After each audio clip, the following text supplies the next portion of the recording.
सार वचन राधा स्वामी वार्तिक भाग दूसरा। वचन 146। संत सदगुरु के सत्संग में जीव का आना मुश्किल है, और जो किसी सबब से आ भी गया तो ठहरना मुश्किल है, क्योंकि जिस वक्त संत वेद पुराण और कुरान सबको खंडन करके अपना मत सबसे ऊंचा और न्यारा वर्णन करेंगे, उस वक्त उससे ठहरा नहीं जाएगा। कोई खोजी या दर्दी ठहरेगा, क्योंकि वेद मत का भी निश्चय सुनने से आया है, कुछ देखा नहीं है। पंडित और ब्राह्मणों के कहने से प्रतीत करी है। इसी तरह संत वचन की भी प्रतीत करके जिस मुकाम को संत कहते हैं मान लेना चाहिए, पर यह बात खोजी से बनेगी, टेक ही नहीं मानेगा। वचन 147। सतगुरु और सत्संग उसी को प्यारे लगेंगे जो संसार में दुखी है, पर इसका कुछ नेम नहीं है।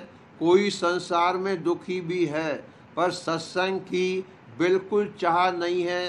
परमार्थियों की किस्म ही जुदी है। वही परमार्थी है जिनको चाहे संसार का सुख भी भली प्रकार प्राप्त होए, पर बिना सतगुरु और सत्संग के उस सुख को दुख रूप देखते हैं। और संसारी वह है कि जो संसार के सुखों को चाहते हैं और उनके न मिलने और छोड़ने में दुखी होते हैं, और यह नहीं जानते कि संसार के सुख सब दुख रूप हैं और आखिर को धोखा देंगे। वचन 148। इस जीव के मैल दूर करने के लिए सिवाय सत्संग के और कोई उपाय नहीं है। जैसे साबुन में यह ताकत रखी है कि कैसा ही मैला कपड़ा होवे, और जब साबुन लगाकर धोया तुरंत साफ हो गया, या कि घास का ढेर जमा है और जब उसमें एक चिंगी डाल दी एक छिन में सब भस्म हो जाता है। इसी तरह सत्संग है कि इसमें जन्म जन्म के कर्म कट जाते हैं और संस्कार दिन ब दिन बदलता जाता है। वचन 149। संतों के वचनों को जो वेद से मिलाते हैं वह बड़े नादान हैं। संतों की महिमा आप वेद का कर्ता नहीं जानता है, फिर वेद क्या जाने। और संत किसी के कैदी नहीं है। जिस वक्त जो मसलहत और मुनासिब जानते हैं वही रास्ता जारी फरमाते हैं। जो मानेंगे उनको फ़ायदा होगा, और जो नहीं मानेंगे वह अभागी रहेंगे, क्योंकि दुनिया में भी जिस राजा का राज होता है वह अपना कानून चलाता है। जो उसको मानते हैं वह फ़ायदा उठाते हैं, और जो हुक्म अदुली करते हैं वह अपना नुकसान करते हैं और हुक्म अदुली की सजा के भागी होते हैं। वचन 150। संत दयाल इस जीव को पुकार पुकार कर कहते हैं कि तू सत्य पुरुष का पुत्र है। ऐसी करनी मत कर जो जम की चोट खानी पड़े। पर यह जीव नहीं मानता है और संतों के वचन की प्रतीत नहीं करता है। वही काम करता है कि जिससे जम की चोट खावे। संतों को इतनी ताकत है कि चाहें तो इसको जबरदस्ती मना सकते हैं और जम को भी हटा सकते हैं, पर वह अपनी दयालुता का अंग नहीं छोड़ते हैं। सिवाय वचन के और किसी तरह से जीव को नहीं ताड़ते हैं। जो बड़भागी हैं वह उनके वचन को मानते हैं, और जो अभागी हैं वह नहीं मानते हैं। वचन 151। संतों का मतलब जीव को समझाने और बुझाने से यह है कि यह सब तरफ से हटकर एक सतगुरु को ऐसे पकड़े कि जैसे स्त्री पति को पकड़ती है, कि फिर दूसरे से उसको गरज नहीं रहती। पर आजकल के गुरुओं का यह हाल है कि चेला तो कर लेते हैं और उसको उपदेश तीर्थ व्रत और मूरत का करते हैं, अपनी पूजा नहीं बताते हैं। सबब इसका यह है कि ये लोग गुरुवाई के लायक नहीं हैं, उनको गुरु बनाना नहीं चाहिए। यह तो आप ही भरमे हुए हैं और औरों को भी भरमाते और भटकाते हैं। गुरु पदवी सिर्फ संतों की है और जीव का उद्धार जब होगा तब संत सद्गुरु के द्वारे होगा। संसारी गुरुओं से उद्धार नहीं हो सकता है। ब्रह्मा, विष्णु, महादेव और ईश्वर जीव की 84 नहीं छुड़ा सकते हैं, पर संत बचा सकते हैं। और संतों के सत्संग में वही जीव आवेगा जो संसार का डरा हुआ और तपा हुआ है, और किसी का काम नहीं जो संतों के सन्मुख ठहर जावे। जब संतों की महिमा इस तरह पर जीव के चित्त में समा जावे तो फिर पंडित और भेख के फंदे में नहीं फंसेगा। सिर्फ सद्गुरु संत की तरफ श्रद्धा लावेगा और उन्हीं को पकड़ेगा। और यही चाहिए है कि जब तक संत सद्गुरु पूरे न मिलें तब तक उनका खोज करे जाए। जो उनके खोज में जीव की देह भी छूट जाए तो कुछ हर्ज नहीं है, क्योंकि फिर नरदेही मिलेगी और संत सद्गुरु भी जरूर मिलेंगे। और जो चाह जबर होगी तो इसी जन्म में मेला हो जावेगा। और जो पंडित और भेख के जाल में फंस गया तो चाहे संसार में धन, पुत्र, स्त्री और मान प्राप्त हो जावे, पर 84 के चक्कर से नहीं बचेगा और फिर नरदेही मिलने का भरोसा नहीं है।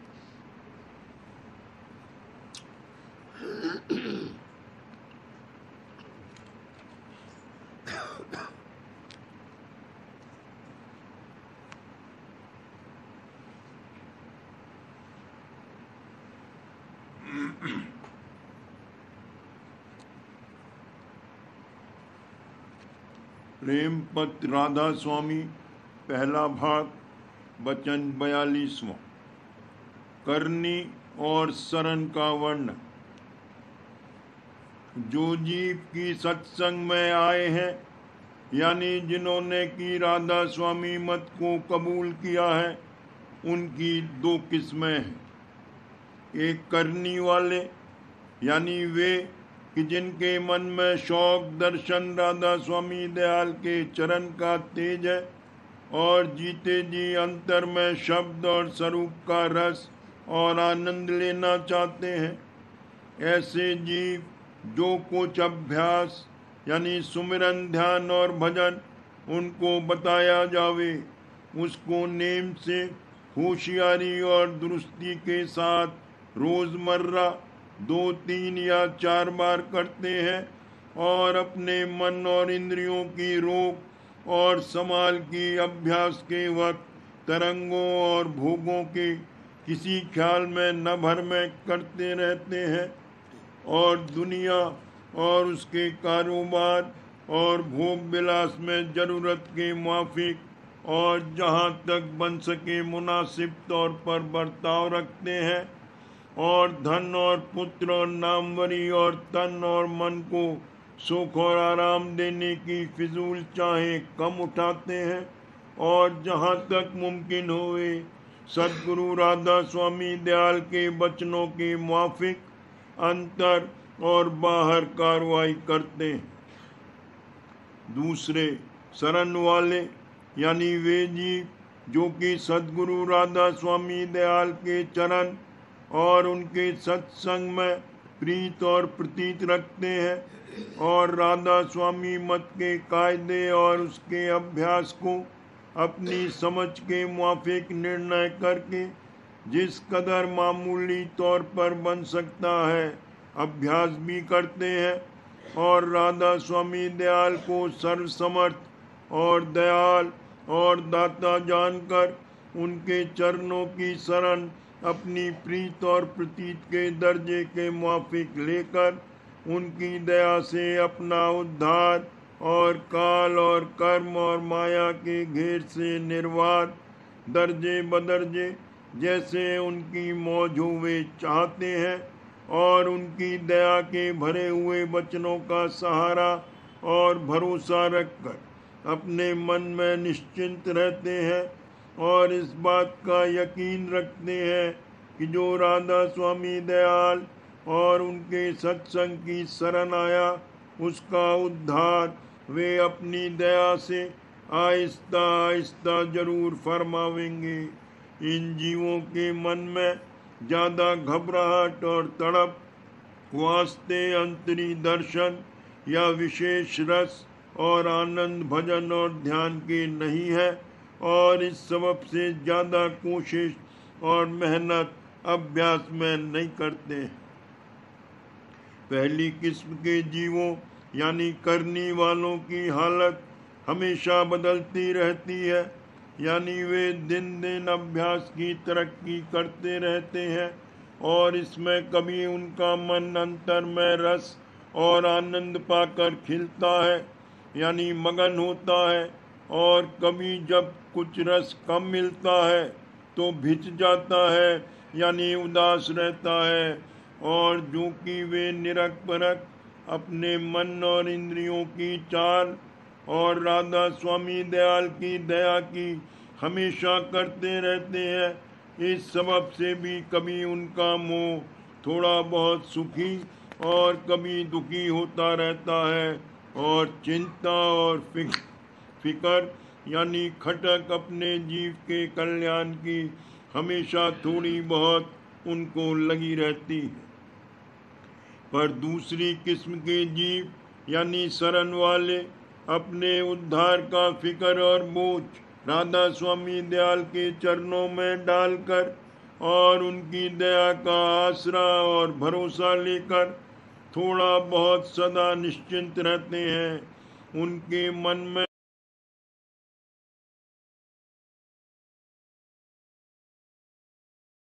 है नहीं पैदा होती है, और जो कभी ऐसी कैफियत उनके दिल पर गुजरती है तो उसका वे बहुत ख्याल और सोच भी नहीं करते, और दया की मुख्यता करके ऐसी हालत में बहुत घबराहट या चिंता उनको नहीं सताती है। इस किस्म के जीव कसरत से हैं और करने वाले बनिस्बत इनके थोड़े हैं।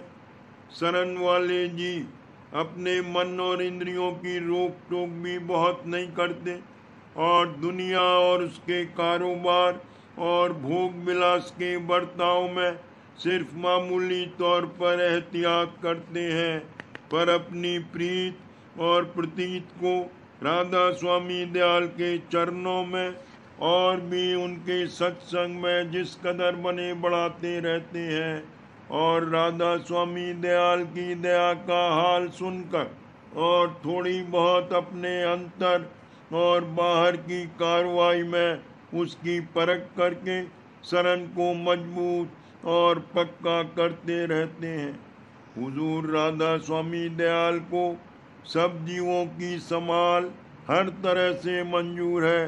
जो करने वाले जीव हैं वे उनके होशियार बालक हैं, और शरण वाले उनके छोटे बच्चे हैं। वे इन दोनों की मदद करते हैं, बल्कि छोटे बच्चों की जो अपनी करनी का बल छोड़कर निरानिरी उनके दया के आश्रय हैं, ज्यादा संभाल फरमाते हैं। करने वाले जीवों की प्रीत और प्रतीत राधा स्वामी दयाल के चरणों में बहुत गहरी और मजबूत होती है कि किसी झकोले की हालत में वे नहीं डिगते हैं यानी झोंका नहीं खाते, और उनकी शरण भी गहरी और ऊंचे दर्जे की है कि कैसा ही चक्कर आवे वह बदस्तूर कायम और मजबूत रहती है, और वे सिर्फ अपने ही जीव का कारज नहीं बनाते बल्कि बहुत से जीवों को और खासकर शरण वालों को उनके जीव के उद्धार में बहुत मदद देते हैं।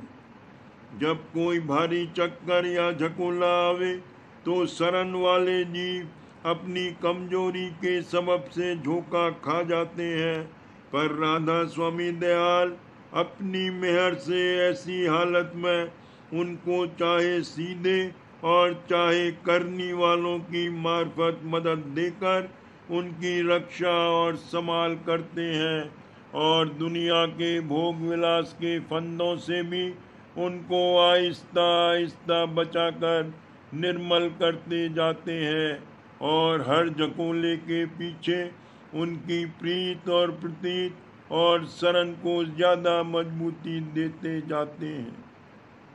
जीवों को चाहिए कि जैसे बने तैसे राधा स्वामी दयाल के सत्संग में शामिल होकर उनके चरणों की शरण लेवे, तो चाहे वो करनी के लायक होवें या शरण के अधिकारी होवें, राधा स्वामी दयाल सबकी हर तरह से रक्षा और संभाल करके और दिन दिन प्रीत और प्रतीत अपने चरणों में बढ़ाकर अबेर सबेर एक दिन निज घर में पहुंचाकर परमानंद को प्राप्त करावेंगे और जन्म मरण और देहों के दुख सुख से बचाकर अमर अजर कर देंगे और अपने निज धाम में अपने दर्शन का परम विलास बख्शेंगे। करनी वाले जीवों को इस कदर ख्याल रखना चाहिए कि अभ्यास करके उनकी सूरत अंतर में दिन दिन ऊंचे की तरफ चढ़ती जावे, और शरण वालों को इतनी होशियारी रखनी चाहिए कि उनके इस बात के यकीन में कि राधा स्वामी दयाल अपनी दया से जरूर उनका बेड़ा पार लगावेंगे, खलल न पड़ने पावे, और दोनों किस्मों के जीवों को बराबर कोशिश और एहतियात करना चाहिए कि उनकी प्रीत और प्रतीत राधा स्वामी दयाल के चरणों में दिन दिन बढ़ती और मजबूत होती जावे, और दुनिया और उसके भोग और पदार्थों से मन और चित्त जिस कदर बन सके दिन दिन उपराम होते जावे। जो इस कदर होशियारी दोनों किस्म के जीवों से बनावेगी, तो कोई शक नहीं है कि राधा स्वामी दयाल अपनी मेहर और दया से उन जीवों का कार्य सहज में उनके अधिकार के मुआफिक बनाकर दर्जे बदर्जे एक दिन परम पद में पहुंचावेंगे।